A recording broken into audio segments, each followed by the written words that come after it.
அல்லேலூயா அல்லேலூயா. சந்தோஷமா இருக்கீங்களா? எதுக்கும் பயப்படாதீங்க, ஆண்டவர் நம்மோடு கூட இருக்கிறார். ஆமென். கவலைப்படாதீங்க. எதையும் ஆண்டவர் ஒரு சாதாரணமாக மலை போல் இருக்கிற பிரச்சனையை மடுவாக மாற்றி விடுவார். அல்லேலூயா. பனி போல் இருக்கிறது என்ன பண்ண உருகி அதை தண்ணீராக ஒன்றுமில்லாமல் பண்ணிடுவார். எதையும் நீங்க யோசிக்காதீங்க, கலங்காதீங்க. ஆண்டவர் நமக்கு அற்புதம் செய்வார். ஆமென். வாசிங்க உபாகமத்தின் புஸ்தகம் 11வது அதிகாரம் 24வது வசனம். உபாகமம் 11:24. பழைய ஏற்பாட்டுல 239வது பக்கம். 239. உங்கள் உள்ளங்கால் மிதிக்கும் இடமெல்லாம் உங்களுடையதா இருக்கும். வனாந்தரத்தையும் லீபனோனையும் தொடங்கி ஐபிராத்து நதியையும் தொடங்கி கடைசி சமுத்திரம் வரைக்கும் உங்கள் எல்லையா இருக்கும். அல்லேலூயா. நீங்க உள்ளங்கால் வைக்கிற இடத்தை ஆண்டவர் உங்களுக்கு, மகேஷமா எங்க கால் வைக்கிறாங்க, மகேஷமா அது உனக்கு அப்படின்னு ஆண்டவர் கொடுக்க போறார். ஆனா அது ஈஸி இல்லை. அது என்னன்னு அந்த ரகசியத்தை நாங்க ஒன்னாந்து நைட்டு ஜபத்துல படிச்சோம். உள்ளங்கால் என்ன பண்ணாது, சாமானியத்துல தரையில பதியுமா? நம்ம ஷாக்ஸை போட்டு செருப்பை போட்டு ஷூவை போட்டு போனா எங்கிட்ட உள்ளங்கால் பதிகிறது. வெறுங்காலோட நடக்கணும். வெறுங்கால் நடந்தா கூட முன்னங்காலும் குதிங்காலும் தான் என்ன பண்ணும், தரையில பதியும். உள்ளங்கால் தரையில மிதிக்காது. அப்ப என்ன அர்த்தம்? கரடு முரடான பாதை, மேடு பள்ளமான பாதை, சகதியானது, மண்ணு நிறைஞ்சது, இப்படி பாத்தீங்கன்னா ஸ்மூத்தான பாதையில போனா நமக்கு என்ன கிடைக்காது, எதையும் சுதந்திரிக்க முடியாது. இதுல ரொம்ப லக்கியான ஆள் அன்பரசு பிரதரும் இசையர் சிஸ்டர் தான். ஏன்னா அவங்க போற பாதை எப்படி பாதை, கரடு முரடான பாதை, உள்ளங்கால் வைக்க முடியாத கரடு முரடான பாதையில போறாங்க. மகேஷமா அப்படிதான் போறாங்க, அனுஷியமா அப்படிதான் போறாங்க. ஒவ்வொருத்தருக்கும் அப்படிப்பட்ட சம்பவம். அப்ப இப்படி கரடு முரடான பாதையில நீங்க கடந்து போய் தடம் பதித்து ஆண்டவரை விசுவாசித்து நம்பி பலனடைந்து கண்ணீரோடு இன்னைக்கு சாட்சி சொன்னீங்க பாத்தீங்களா? இதுதான் உள்ளங்கால் மிதிக்கிற தேசம். அல்லேலூயா. அப்ப இப்படி கரடு முரடாய் நாம் கடந்து போனாலும் ஆண்டவரை விசுவாசித்து நம்பி நாம் தடம் பதித்து விசுவாசத்திலே முன்னேறி போகும் பொழுது ஆண்டவர் சொல்லுகிறார், இது உன்னுடையதா இருக்கும். அல்லேலூயா. இந்த தேசத்தை உனக்கு நான் சுதந்திரமாக கொடுப்பேன். நீ நெருக்கத்தின் பாதையில நடந்து போனாலும் ஒரு விசாலத்தை நான் உனக்கு கொடுப்பேன். அல்லேலூயா. இது முக்கியமான பிரசங்கம், அதனால ரொம்ப கவனத்தோடு கேளுங்க. யாரும் அசந்து போயிடாதீங்க, சோர்வாயிராதீங்க, உற்சாகமாய் கேளுங்க. அல்லேலூயா. அப்போ உங்கள் உள்ளங்கால் மிதிக்கும் தேசம் எல்லாம் ஆண்டவர் உங்களுடையதாக இருக்கும் அப்படின்னு ஆண்டவர் சொல்றார். அப்ப கவனிங்க, இது எந்த நேரத்துல எந்த பின்னணியில ஆண்டவர் இஸ்ரவேல் ஜனங்களுக்கு சொல்றார் அப்படின்னா, இந்த தேசத்தை பிடிக்கவே இல்லை. இன்னும் யோர்தானுக்கு இக்கரையில தான் இருக்கிறாங்க. 2.5 கோத்திரத்துக்கு தான் சுதந்திரம் கிடைச்சிருக்கு. 2 ராஜாக்களை தான் அழிச்சு தேசத்தை சுதந்திரிச்சிருக்கிறாங்க. இன்னும் யோர்தானுக்கு அக்கறையில எத்தனையோ ராஜாக்கள் இருக்கிறாங்க. அந்த நேரத்தில் ஆண்டவர் வாக்குத்தத்தமாய் கொடுக்கிற வார்த்தை, யோர்தானை கடந்து போங்க, தைரியமா போங்க. யோர்தான் மாதிரி பிரச்சனை தான் நீங்க கடந்து போயிட்டு இருக்கிறீங்க. யோர்தான் மாதிரி பாடுகள் பிரச்சனைகள் இருக்கு, அதை கடந்து போங்க. நீங்கள் கால் மிதிக்கும் தேசம் எல்லாம், உங்கள் உள்ளங்கால் படுகிற தேசம் எல்லாம் உங்களுடையதா இருக்கும். பாருங்க, எத்தனையோ எல்லை சொல்றார். லீபனோன் தொடங்கி ஐபிராத்து நதி தொடங்கி கடைசி சமுத்திரம் வரைக்கும் எல்லையை ஆண்டவர் என்ன பவுண்டரி ஸ்கெட்ச் ப்ளூ பிரிண்டே போட்டு கொடுக்கிறார். அந்த அளவுக்கு ஆண்டவர் பாருங்க ஒரு விசாலத்தை ஏற்படுத்துகிறார். நீங்க குறுகிய ஜனங்கள் அல்ல, குறுகிய வட்டத்தில் இருக்கிறவர்கள் அல்ல, நீங்கள் விசாலத்திலே போக வேண்டியவர்கள். பாடுகளையும் பிரச்சனைகளையும் பார்த்து கண்ணீரோடு வேதனையோடு ஒரு மூலையிலே முடங்கி கிடக்கிறவர்கள் அல்ல. நீங்கள் எழும்பி பிரகாசிக்க வேண்டிய கம்பீரம் உள்ள பிள்ளைகள். அல்லேலூயா. கர்த்தர் உங்களை அப்படியாக நடத்துவார். சரி, வாசிங்க யாத்ராகமத்தின் புஸ்தகம் 3வது அதிகாரம் 8வது வசனம். பழைய ஏற்பாடுல 72வது பக்கம். பழைய ஏற்பாடு 72, யாத்ராகமம் 3:8.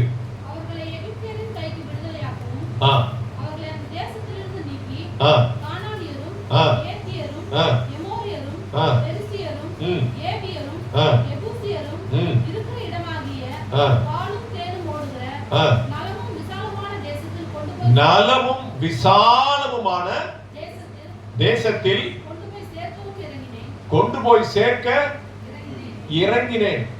என்னமோ இந்த அரசியல் இறங்கிட்டீங்களா அப்படிம்பாங்கல்ல, இறங்கினேன் அப்படிங்கிறார். யார்கிட்ட? மோசேட்ட சொல்ற. மோசே எங்க இருக்கிறாரு? மீதியான் தேசத்துல இருக்கிறார். அவர் பயந்து போய் ஒரு கொலை செய்து நம்மளை தண்டிச்சிருவாங்களோ அப்படின்னு சொல்லி மறைமுகமாக வாழ்ந்து கொண்டிருக்கிறார். அல்லேலூயா. அடைக்கலமாக எங்கேயோ போய் வாழ்ந்து கொண்டிருக்கிறார்.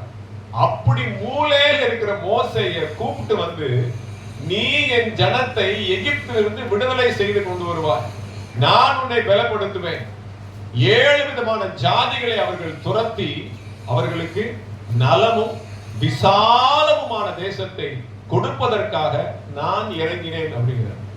அவர் ஒரு பெரிய ப்ராஜெக்ட சொல்லிட்டு, அந்த ப்ராஜெக்ட்ல நான் இறங்குறேன், நான் களத்துல இறங்குறேன், நான் என்ன பண்றேன், வைராக்கியமாக இறங்குறேன், நீ பயப்படாத, நான் உனக்கு முன்னே போறேன், என் சமூகம் உனக்கு முன்பாக செல்லும், நீ பயப்படாத, இந்த ஜனங்கள் எப்படி கீழ்ப்படிவாங்கன்னு பயப்படாத, இத்தனை ஜாதிகளை நீ எப்படி தோற்கடிக்க போகிறான்னு பயப்படாத, இத்தனை வியாதிகளையும் பிரச்சனைகளையும் கடன் பாரத்தையும் எப்படி தோற்கடிக்க போறேன் பயப்படாத, இதை தீர்ப்பதற்கு நான் இறங்கி இருக்கிறேன்.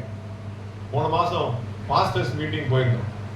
நம்ம சர்ச் தான் உங்களுக்கு ஞானஸ்தானம் கொடுத்தோம் இல்லையா, டால்டனியா சர்ச்சில். அவர் இதுதான் எடுத்தார். 7 விதமான ஜாதிகள், ஏவியர், கிர்காசியர், எபூசியர், கானானியர், இது 7க்கு அவர் 7 விளக்கம் சொல்றாரு. நாங்க அப்படியே ஆச்சரியப்பட்டோம். 7 விதமான பொல்லாத துர்க்குணங்கள். இப்ப நம்ம போய் யாரை அடிச்சு துரத்துறது?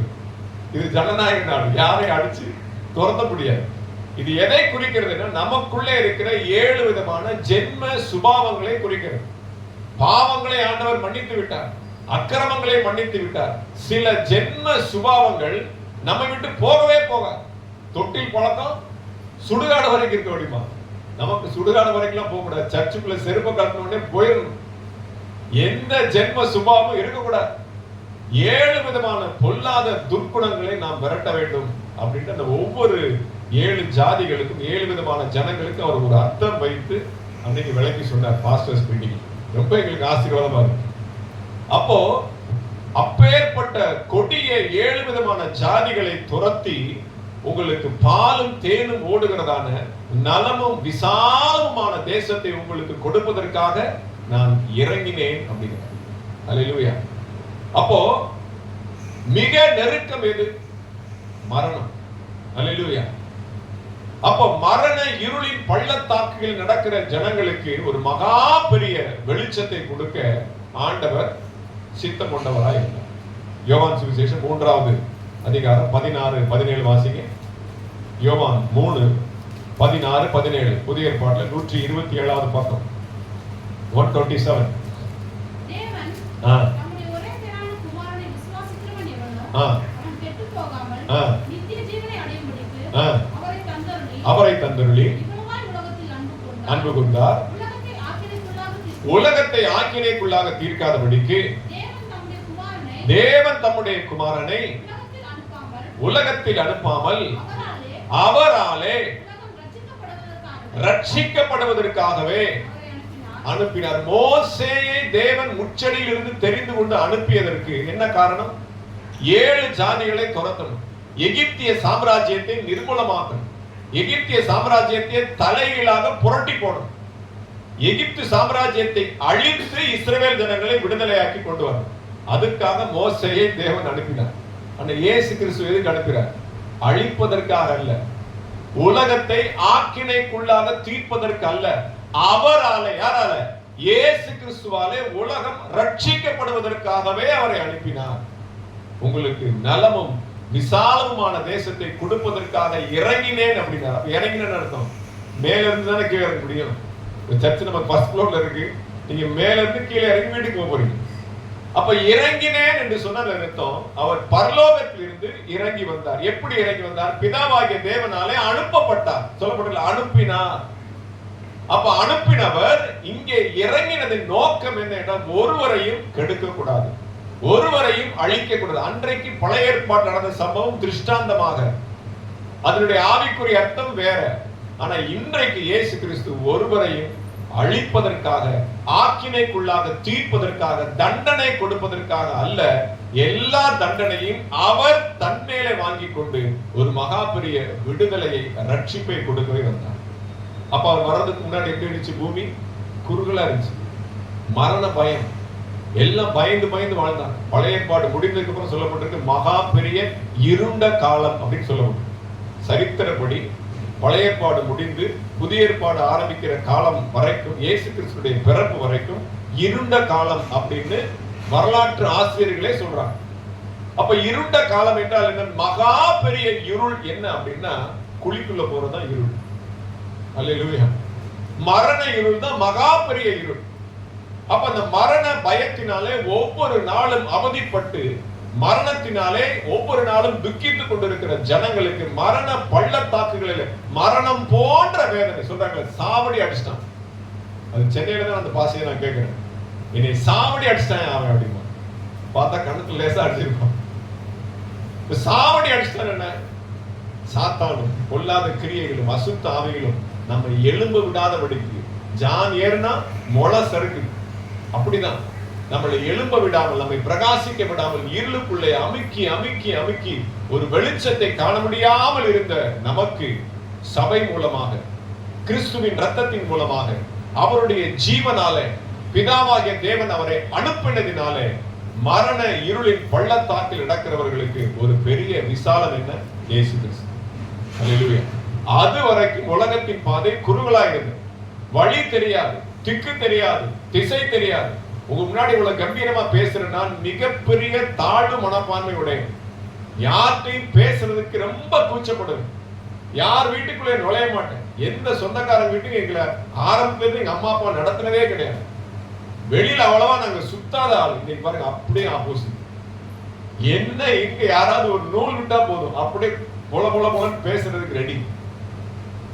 அப்போ குறுகி கூணி குறுகி வெளியில தலை காட்ட முடியாம இருந்த நம்மை ஒரு விசாலத்திற்குள்ளே ஆண்டவர் நடத்தி இருக்கிறார் என்றால் அவர் இந்த பூமிக்கு இறங்கினதுனால, எகிப்திலிருந்து உங்களை வெளியே கொண்டு வருவதற்கு நான் இறங்கினேன். அந்த வார்த்தையை பார்ப்பது எனக்கு அப்படியே புலகாங்கி இறங்கினேன். அப்ப அவரே இறங்குறார். நீ மோசே சும்மா எனக்கு எடுபடிதான். சமையல் செய்யறதுக்கு பார்த்து கரண்டி எடுத்து கொடுக்கறது, கிண்டி வர்றது, அந்த மாதிரி மோசே வெறும் எடுபடிதான். நீ நான் சொன்னதை செய்ப்பா, நீ முன்னாடி போ, நான்ல உனக்கு முன்னாடி, ஏன் சமூகம் உனக்கு முன்பாய் போகிறது, நான்ல ஜனங்களை நடத்திட்டு வர, நீ பயப்படாத. உங்களுக்கு முன்பாக இருக்கக்கூடிய யோர்தான் போன்ற செங்கடல் போன்ற பிரச்சனைகளை நீங்க கண்டு கலங்காதீங்க, துவண்டு போகாதீங்க. உங்களுக்கு முன்பாக அவர் போயிருக்கிறார். அவர் போன பாதையில தான் நீங்க போயிட்டு இருக்கீங்க. அவர் போன பாதை விசாலமான பாதை. அல்லேலூயா. குறுகலான பாதையில் இருந்த ஜனங்களை இருண்ட காலத்திலே மங்கி எரிந்து கொண்டிருந்த திரியை அவர் பிரகாசமாக மாற்றினார். அல்லேலூயா. சரி, அவர் தான் இப்படி சொன்னாரு, உங்களை விசாலமான தேசத்துல கொண்டு போய் நான் விடுறேன் அப்படின்னு. இன்னொருத்தர் இருக்கான், மகாபிரிய எதிரி. அவன் என்ன சொல்றான் பாருங்க. இதை வாசிக்கும் போது காமெடியா இருக்கு. என்னாகமத்தின் புஸ்தகம் 22ஆம் அதிகாரம் 5வது வசனம். என்னாகமம் 22:5. சரி, 22:5 வாசிங்க. பக்கம் எழுதுங்க. எல்லாரும் எடுத்துட்டீங்களா? என்னாகும் பேஜ் நம்பர் சொல்லு. 200, பேஜ் நம்பர் 200. பழைய ஏற்பாட்டுல 200வது பக்கம். என்னாகும் 22:5 வாசிமா.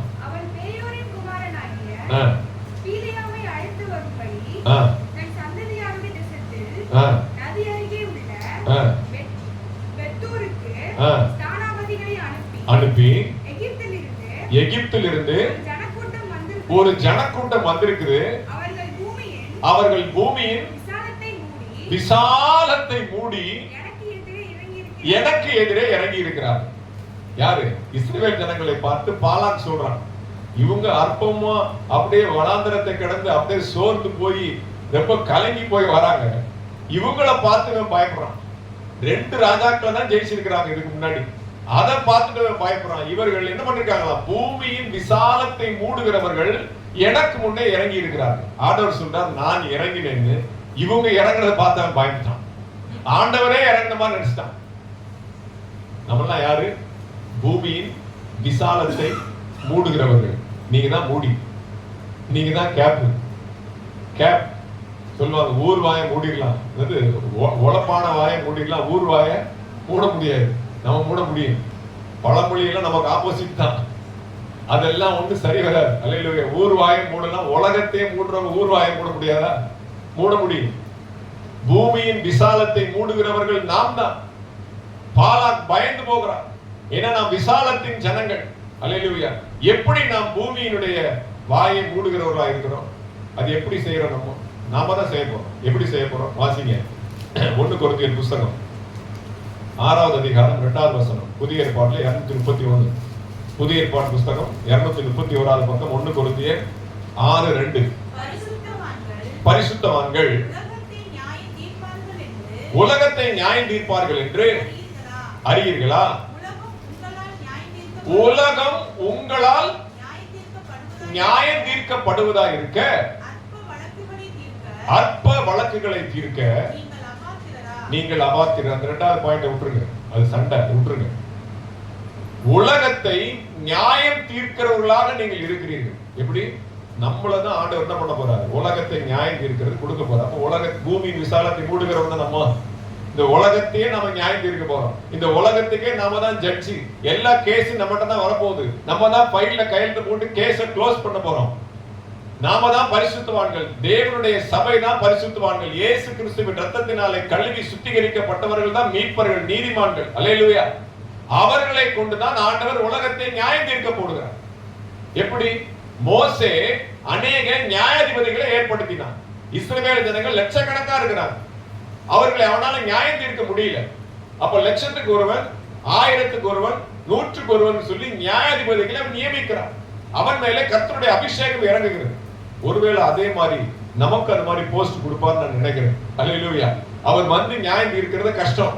ஒருத்தரால எல்லாத்தையும் டீல் பண்ண முடியாது. கோடிக்கணக்கா ஜனங்க இருக்கிறாங்க உலகத்தை. 1000 வருஷ அரசாட்சியில நாம தான் ஆளுகை செய்ய போறோம். நாம தான் இந்த பூமியை ஆளுகை செய்ய போறோம். இந்த உலகத்தில் இருக்கிற எல்லா ஜனங்களையும் நாம தான் நியாயம் தீர்க்க போறோம். அப்போ ஒவ்வொருத்தரும் நாமெல்லாம் யாரு? நியாயாதிபதி. சொல்லுங்க, நான் ஒரு ஜட்ஜி. சொல்லுங்க, பக்கத்துல கைப்பா சொல்லுங்க. சிஸ்டர், நீங்க ஒரு ஜட்ஜி. சொல்லுங்க பிரதர், நீங்க ஒரு ஜட்ஜி. சொல்லுங்க. அல்லேலூயா. ஆமென். அல்லேலூயா. நாம எல்லாம் யாரு? உலகத்தின் விசாலத்தை மூடுகிறவர்கள். நாம் நியாயாதிபதிகள், நியாயம் தீர்க்கிறவர்கள். அல்லேலூயா. நீங்க எல்லாம் பயப்பட வேண்டிய அவசியம் இல்லை. எந்த கோர்ட் கேஸ் பயப்படாதீங்க. நீங்களே நாளைக்கு கேஸ தீர்க்க போறீங்க. வழக்கை நீங்க நாளைக்கு தீர்க்க போறீங்க. அந்த அளவுக்கு ஆண்டவர் உங்களை விசாலத்திலே கொண்டு போய் விட போகிறார். அல்லேலூயா. கர்த்தருக்கு மகிமை உண்டாகட்டும். அப்போ 2 வசனத்தை நீங்க வாசிங்க. ஒருவர் சங்கீதம் 31 எடுத்துக்கோங்க. பழைய ஏற்பாட்டுல 687. இன்னொருவர் 679. பழைய ஏற்பாட்டுல சங்கீதம் 18, 19. சங்கீதம் 31, 8 ஒரு ஆள் வாசிங்க. சங்கீதம் 18, 19 இன்னொரு ஆள் வாசிங்க.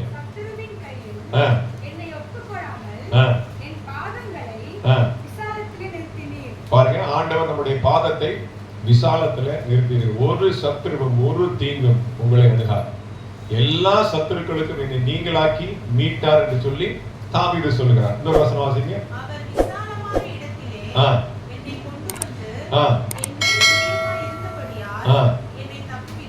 ஆமென். பாருங்க, உங்கள் மேல அவர் பிரியமா இருக்கிறார்.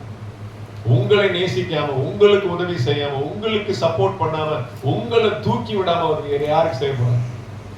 அல்லேலூயா. அவர் உங்களை தூக்கி விட்டு ஒரு விசாலமான பாதையில நடத்த போகிறார். இப்ப இருக்கிற வண்ணமாக அல்ல, நீங்கள் இதை காட்டிலும் 1000 மடங்கு நீங்கள் பெருகி விசாலத்துல ஆண்டவர் உங்களை நடத்த போகிறார். இதுல கூட உட்காருங்க. நீங்க ஃப்ரீயா உட்காருங்கள. கஷ்டமா அல்ல. எதுக்கு போட்டிருக்காது? நீங்க ஜட்ஜி சார், நியாயாதிபதி, ஜட்ஜி மாதிரி உட்காருங்க.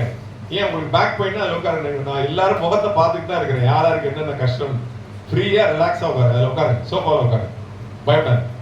அப்போ நீங்கள் நியாயாதிபதியா இருக்கிறபடினாலே அதற்குரிய ஸ்தானத்துல உட்காருங்க. இப்பவே நீங்க உட்காருங்க. ஜட்ஜி. அல்லேலூயா. பிராக்டிஸ் பண்ணிக்க.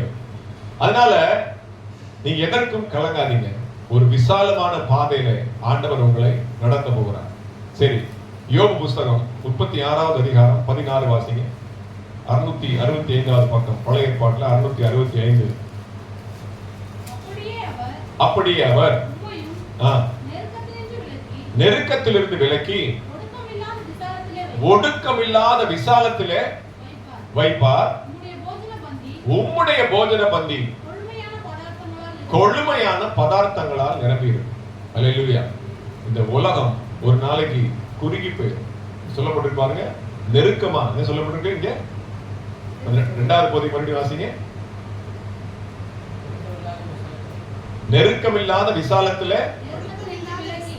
நெருக்கத்திலிருந்து விலக்கி ஒடுக்கமில்லாத. அப்ப என்ன அர்த்தம் அப்படின்னா, இந்த பூமிய ஆண்டவர் என்ன பண்ணுவார்னா, ஒரு பெட்ஷீட்டை 4 முனையை பிடிச்சு அப்படியே சேர்க்கிற மாதிரி இருக்கு. வசனம் இருக்கு, அது எடுக்க நேரம் இல்லை. எல்லா வானத்தினுடைய நட்சத்திரங்கள் எல்லாம் மடமடமடவன விழுந்துருமா. பூமியையும் வானத்தை என்ன பண்ணுவார்னா 4 முனைகளை பிடித்து அப்படியே ஒரு போர்வையை போல சுட்டிடுவாங்க. அப்ப என்ன ஆயிரும்? ஒடுக்கமாயிருக்குல்ல. இன்னைக்கு விசாலமா இருக்கு. இந்த எண்ட்ல இருந்து அந்த எண்டு வரைக்கும் பாத்தீங்கன்னா அப்படியே உலகம் போய்கிட்டே இருக்கு. உலகம் பறந்து விரிந்து அப்படியே விசாலமா இருக்கு. ஆனா ஒரு நாள்ல ஆண்டவருடைய வருகையில ராஜாதி ராஜாவாக ரட்சகராக வெள்ளை குதிரையில வெள்ளை சிங்காசனத்தில் இருந்து அவர் உருவிய பட்டயத்தோடு வரும் பொழுது என்ன ஆகுமா? தூதர்கள் என்ன பண்ணுவாங்களா? இந்த பூமியை 4 முனை என்ன பண்ணிடுவாங்களா? ஒன்னாக்கிடுவாங்க. இதுல இருக்கிற காற்றை வெளியில எடுத்துருவாங்க, ஆக்சிஜன் வெளியே எடுத்துருவாங்க. அல்லேலூயா. அப்ப என்ன ஆயிரும்? குறுகிடும், அப்படியே நெருக்கமாயிரும். அப்படி இருக்கும் பொழுது நம்மை பிரித்து கொண்டு சபையை அவர் என்ன பண்ணுவார்? ஒரு இமை பொழுதுல, ஒரு நொடி பொழுதுல நம்மை மறுரூபமாக்கி இந்த நெருக்கத்திலிருந்து இந்த ஒடுக்கத்திலிருந்து நம்மை நீக்கி விடுதலையாக்கி விசாலமான ஒரு போஜன பந்திக்கு மத்திய ஆகாயத்துல ஆட்டுக்குட்டியானுடைய கல்யாண விருந்துல நாம் வீற்றிருக்கிறவர்களா இருப்போம். மணவாட்டியாகிய சபைக்கும் மணவாளனாகிய ரட்சகருக்கும் அங்கே ஒரு ஆட்டுக்குட்டியானவருடைய கல்யாண விருந்து. ஆமென். என்ன சாப்பாடு கொடுப்பாரு தெரியாது. பிரியாணி போடுவாரா, இல்ல கறிக்குழம்பு கொடுப்பாரா? அந்த கல்யாண வீட்டுல என்ன சாப்பாடு கொடுப்பாங்க? ஃப்ரைட் ரைஸ் கேக்குறியா? ஃப்ரைட் ரைஸ் கண்டிப்பா தர மாட்டார், கிடைக்காது. போ. அல்லேலூயா. வெஜிடேரியன் தான் போடுவாரா? வெஜிடேரியன் வேண்டாமா. அந்த ஆட்டுக்குட்டியானுடைய மத்திய ஆகாயத்துல அந்த கல்யாண விருந்துல நாம் புசித்து களிப்பாய் இந்த நெருக்கத்திலிருந்து, இந்த உலகம்னாலே பாடு இடியாப்பு சிக்கல் பிரச்சனை தான், இதுல எல்லாவற்றிலிருந்து விடுபட்டு நாம் நித்திய ஜீவனில, நித்திய ஜீவன் தான் நமக்கு விசாலமான தேசம். அந்த பரம தேசம் தான் நமக்கு விசாலமான தேசம். அந்த கல்யாண விருந்திலே பங்கு பெற்று தேவனுடைய ராஜ்யத்துல சதா காலங்களிலும் கர்த்தர் பரிசுத்தர், கர்த்தர் பரிசுத்தர், கர்த்தர் பரிசுத்தர் என்று சொல்லி அவரை துதித்துக் கொண்டு அவரோடு கூட நாம் நித்திய காலமாய் வாழ்கிறோம். அல்லேலூயா. சரி, இதெல்லாம் கேட்கறதுக்கு இனிப்பா, இதெல்லாம் கேட்பதற்கு நமக்கு சந்தோஷமா இருக்கு. ஆனா சில கண்டிஷன் இருக்கு. கண்டிஷன் பேசிஸ்ல தான் ஆண்டவர் எல்லா வாக்குத்தத்தமும் கொடுப்பார். கால் வச்ச இடம்லாம் கொடுத்துருவார். உன்னை அப்படியே ஒரு செகண்ட்ல உன்னை அப்படியே பரலோகத்துக்கு கொண்டு போயிருவேன். எல்லாம் கரெக்ட். கேட்க அப்படியே இனிப்பாதான் இருக்கும். ஆனா இதை செய்வதற்கு, இது நம்முடைய வாழ்க்கையில சம்பவிப்பதற்கு உள்ள கண்டிஷன், அதை நாம் பார்க்கணும். நிபந்தனைகளை நாம் பார்க்கணும். நிபந்தனை இல்லாத வாக்குத்தத்தம் கிடையாது. அது என்ன நிபந்தனை? வாசிங்க பழைய ஏற்பாடு புஸ்தகத்துல 860வது பக்கம். பழைய ஏற்பாடு 860, ஏசாயா 54:2. ஏசாயா 54:2. உன் கூடாரத்தின் இடத்தை விசாலமாக்கு, உன் வாசஸ்தலங்களின் திரைகள் விரிவாகட்டும், தடை செய்யாதே, உன் கயிறுகளை நீளமாக்கு, முளைகளை உன் முளைகளை உறுதிப்படுத்து. மூளைனா பிரைன்ல சொல்றேன், விலைக்கு சொல்றேன். 4 கண்டிஷன் இருக்கு. இந்த 4ஐ நீங்க செஞ்சாதான் உங்கள் உள்ளங்கால் விதிக்கும் இடமெல்லாம் உங்களுடையதாக இருக்கும். அல்லேலூயா. இந்த 4ஐயும் விலைக்கு சொல்லி நான் முடிக்க போறேன். அல்லேலூயா. நம்ம திருவிருந்துக்கு நேரம் நான் போவோம். சரி, உன் கூடாரத்தின் இடத்தை விசாலமாக்கு. ஸ்டீபன் பிரதர் யோசிக்கிறார், வெள்ளிக்கிழமை வீட்டு கூட்டம், வீடு சின்னதா இருக்கு, இவர் சேரெல்லாம் கொண்டு போய் போட்டுறாரு, பக்கத்தில் இருக்கிற சமத்தையா நான் இடிக்க முடியும்? உன் கூடாரத்தின் இடத்தை விசாலமாக்கு. ஒரு வாரத்துல உங்களுக்கு ஒரு பங்களா கொடுத்தா வேண்டாம் சொல்ல போறீங்க? என்ன வேண்டாம்ன்றீங்களா? வேண்டாமா? போதுமா? இந்த வீடு போதுமா? சொல்ல மாட்டேங்க. அதான் பார்த்தேன். உன் கூடாரத்தின் இடத்தை விசாலமாக்கு. இந்த சின்ன வீட்டுல நாங்களே 3 பேர் படுத்து எந்திரிக்கிறதே கஷ்டம். இத்தனை பேர் உள்ள உட்காந்து எப்படி ஜோம் பண்ண போறோம்? எப்படி ஒரு எங்க நின்று நல்ல பேர் நான் ஒல்லியா வேற இருக்கேன், அதாவது பிரச்சனை இல்லை என்ன? அப்போ எப்படி ஒரு நின்று பிரசங்கம் பண்ணுவாரு, எப்படி உட்காருவாங்க, நடக்கும். நீங்க பாருங்க, ஆண்டவர் அற்புதம் செய்வார். அப்ப என்ன அர்த்தம் அப்படின்னா, கூடாரத்தின் இடத்தை விசாலமாக்குன்னு என்ன அர்த்தம் அப்படின்னா, நீ குறுகி எண்ணத்துல இருக்காது. உன் வீட்டை ஆண்டவருடைய சத்தியத்திற்கு நீ இடம் கொடு. வீட்டு கூட்டத்துக்கு, ஜெபத்திற்கு, சுவிசேஷத்திற்கு, ஆண்டவருடைய சத்தம் உன்னுடைய வீட்டிலே தொனிப்பதற்கு, தேவனுடைய ஊழியக்காரன் வந்து பிரசங்கிப்பதற்கு, பரிசுத்த ஆவியானவர் கிரியை செய்வதற்கு நீ இடம் உண்டாக்கு. உன் வீடு சின்னதா இருக்கலாம், உன் மனசு பெருசா இருக்கும். அல்லேலூயா. உன் மனசு விசாலமா இருக்கும். அல்லேலூயா. மகேஷ் அம்மா வீட்லயே எனக்கு அத்தனை பேர் உட்கார்ந்தோம். போன மாசம் வந்தது கம்மி, அதுக்கு முன்னாடி எல்லாம் பாத்தீங்கன்னா அத்தனை பேர் உட்கார்ந்து. அல்லேலூயா. அதனால உங்களுடைய மனசு விசாலமானா போதும். உன் கூடாரத்தின் இடத்தை நீ விசாலமாக்க என்று சொன்னால், நீ தங்கி இருக்கிற கூடாரத்துல நீ எப்படி ரட்சிக்கப்பட்டாயோ, நீ எப்படி இயேசு கிறிஸ்துவின் இரத்தத்தினாலே மீட்கப்பட்டாயோ, அந்த பாரம் மற்றவர்களுக்கு என்ன பண்ணணும்? அதே ரட்சிப்பின் அனுபவத்தில் அவங்களும் வரணுங்கிற பாரம் உனக்கு வரணும். அதுதான் விசாலம். நான் வந்துட்டேன், நான் சர்ச்சைக்கு வந்துட்டேன், நான் ரட்சிக்கப்பட்டேன், நான் திருவிருந்துல கலந்துக்கிட்டேன், இது மட்டும் போதும் அப்படின்னு ஒரு சேச்சுரேஷன் பாயிண்ட்டுக்கு ஒரு நாளும் வந்துடாத. உன் கூடாரத்தின் இடத்தை விசாலமாக்கு. ஆண்டவருக்காக இறங்கு. ஏதாகிலும் ஆண்டவருக்கு செய்வதற்கு உன்னுடைய வீட்டை திறந்து கொடு. உன் வீட்டிலே உள்ள இடத்தை நீ ஆண்டவருக்காக கொடு. அவர் உன்னை விசாலமாக்குவார். அல்லேலூயா. ஒவ்வொரு மாசமும் நான் வீட்டு கூட்டத்துக்கு நான் கெஞ்ச கூடாது. ஆனால் நீங்களே முன் வந்து ரிப்பீட்டட் ஆனா கூட பரவாயில்ல, வீட்டு கூட்டம் வைங்க. நீங்க எதை குறித்தும் கவலைப்பட வேண்டிய அவசியமே. நீங்க பாஸ்டர் வீட்டு கூட்டம் இல்லாத வீடு, கூரை இல்லாத வீடு அப்படிப்பார். வீட்டு கூட்டம் நடக்காத வீடு, கூரை இல்லாத வீடு. பனி வரும், வெயில் வரும், மழை வரும், எல்லா அந்த பிரச்சனை எல்லாம் உங்க தலைமையில வரும் அப்படிம்பார். அந்த மாதிரி உன் கூடாரத்தின் இடத்தை விசாலமாக. அடுத்து என்ன சொல்லப்பட்டிருக்கு? உன் வாசஸ்தலங்களின் திரைகள் விரிவாகட்டும். இதுக்கு என்ன அர்த்தம்? உன் வாசஸ்தலங்களின் திரைகள் விரிவாகட்டும். இது என்ன அர்த்தம் அப்படின்னா, ஒருவன் தேவனுடைய ஆலயத்தை கெடுத்தால் நான் அவனை கெடுப்பேன். நீயே என்னுடைய ஆலயமாய் இருக்கிறாய், நான் தங்கும் வாசஸ்தலமாய் இருக்கிறாய். கொரிந்தியர்ல வாசிக்க. அப்போ ஆண்டவர் நம்முடைய சரீரத்திலே தங்கி இருக்கக்கூடிய ஆலயமாய் இருக்கு. நம்முடைய சரீரம் தான் ஆலயம். தேவன் தங்கக்கூடிய வாசஸ்தலம், நாம் தான் வாசஸ்தலம். அப்ப இந்த வாசஸ்தலத்தினுடைய திரைகளை விரிவாக்குகிறார். திரைகளை என்ன பண்ண சொல்றாரு? விரிவாக்க சொல்றாரு. இது எதை குறிக்கிறது அப்படின்னா, தியானிக்கும் போது எனக்கு சந்தோஷமா இருக்கு. உடலுக்கு 9 வாசல், நம்முடைய சரீரத்துல 9 வாசல் இருக்கு. அது என்னன்னு நீங்களே கணக்கு பண்ணிக்கணும். அது ரொம்ப பிரத்யேகமான வாசல் என்னன்னு கேட்டீங்கன்னா வாய் தான். இந்த வாய் ரொம்ப டேஞ்சர்.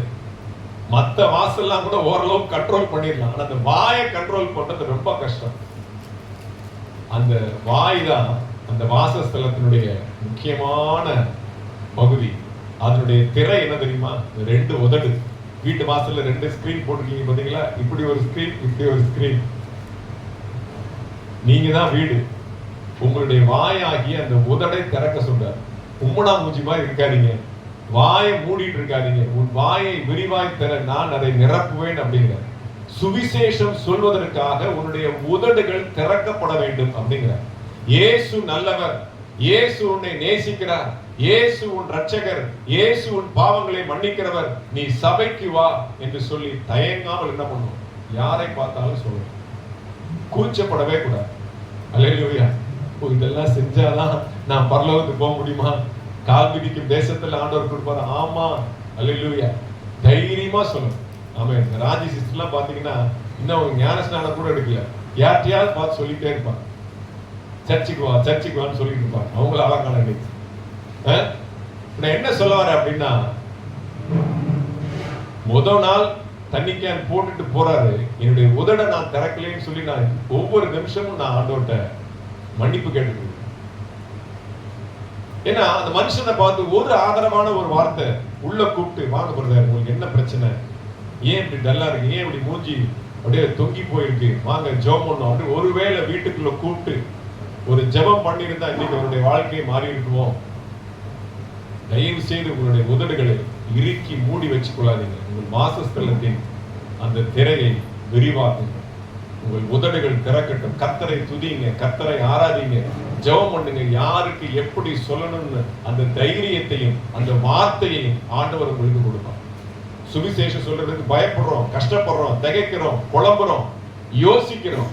ஆனால் கர்த்தரை துதிக்க துதிக்க, கர்த்தருடைய ஆராதனையில, கர்த்தருடைய ஜெபத்துல நம்மை தாரவார்க்கும் பொழுது அந்த உதடுகளை விரிவாய் திறந்து பேசக்கூடிய வார்த்தைகளை ஆண்டவர் நமக்கு அழகா கொடுக்கும். அல்லேலூயா. அடுத்து மூணாவது என்ன சொல்லப்பட்டிருக்கு? உன் கயிறுகளை நீளமாக்கு. இது என்னது? கனெக்ஷன். என்ன கயிறு? பூமிக்கும் சொல்லுங்க, என்ன கனெக்ஷன் சொல்லுங்க? இந்த கையா? கைதான் கயிறா? சரி, அது கயிறு தான், ரைட், வச்சுக்கீங்க. என்ன அர்த்தம் அப்படின்னா, நீங்க ஜெபிக்கிறீங்கல்ல, அதுதான் கயிறு. பூமியில முழங்கால் போட்டு பரலோகத்தில் இருக்கிற தேவனோடு கூட டைரக்டா நீங்க என்ன பண்றீங்க? கனெக்ட் பண்றீங்க. இடையில எந்த புரோக்கரும் கிடையாது, எந்த ஏஜென்ட்டும் கிடையாது. முழங்கால் படிட்டு படைத்த தேவனுக்கு முன்பாக நேரடியாக விண்ணப்பம் செய்யக்கூடிய, துதிக்கக்கூடிய, ஆராதிக்கக்கூடிய, ஜெபிக்கக்கூடிய மிகப்பெரிய பாக்கியத்தை, ஸ்லாக்கியத்தை ஆண்டவர் நமக்கு கொடுத்திருக்கிறார். நாம் இங்க முழங்கால் போட்டு ஜெபித்தா அவர் கேட்கிறார். இதுதான் கயிறு. இந்த கயிறை குட்டையா வைக்காதீங்க, நீளமாக்குங்க. Extend your prayer time. Hallelujah. உங்கள் ஜெப நேரத்தை அதிகரிங்க. கயிறை நீளமாக்கு. ஜெபத்தை அதிகரி, துதியை அதிகரி, ஸ்தோத்திரத்தை அதிகரி. ஜெபத்தை அதிகரிக்க அதிகரிக்க உன் உள்ளங்கால் பதிக்கிற தேசத்தை எல்லாம் ஆண்டவர் உனக்கு சுதந்திரமாக கொடுப்பார். சும்மா உட்கார்ந்து மூலையில தூங்கிட்டு இருந்தாலும் கொடுக்க மாட்டார். ஆண்டவர் சொல்லியிருக்காருல, சும்மா இருங்கள், உங்களுக்காக நான் யுத்தம் செய்கிறேன். அதெல்லாம் அந்த பாஷை எல்லாம் பழிக்காது. அல்லேலூயா. அது அந்த நேரத்துக்கு தான், அதுக்கு அடுத்த நேரம் வேற வேற இருக்கு. உன் கயிறை நீளமாக்கு. அல்லேலூயா. ஆண்டவருக்கும் உனக்கும் இருக்கிற தொடர்பை நீளமாக்கு. தூங்கிக் கொண்டே இருக்காத, முடங்கிக் கொண்டே இருக்காத. ஜெபிக்கிற நேரத்துல துள்ளி குதிச்சு எந்திரிக்கணும். உன்னுடைய ஆவி அப்படியே கொதிக்கணும். தண்ணி அடிக்கிற பாத்தீங்கன்னா எங்கடா கடை கிடைக்கணும். 6 மணி ஆச்சுன்னா கை நடுங்கும். 6 மணி ஆச்சுன்னா ஏதாவது ஒரு குவார்டர் எடுத்து அவனுக்கு உள்ள ஊத்திடணும். அந்த மாதிரி நம்ம தான் போதக்காரங்க. எங்கடா முழங்கால் போடலாம், எங்கடா ஜெபிக்கலாம், எங்க இடம் கிடைக்குது, எங்க நேரம் கிடைக்குது. அப்படி நம்ம செபிக்க துடிக்கிறவர்களாய் நாம் மாறணும். உன் கயிறை நீளமாக்கு. Extend your prayer time. மூணாவது கண்டிஷன்.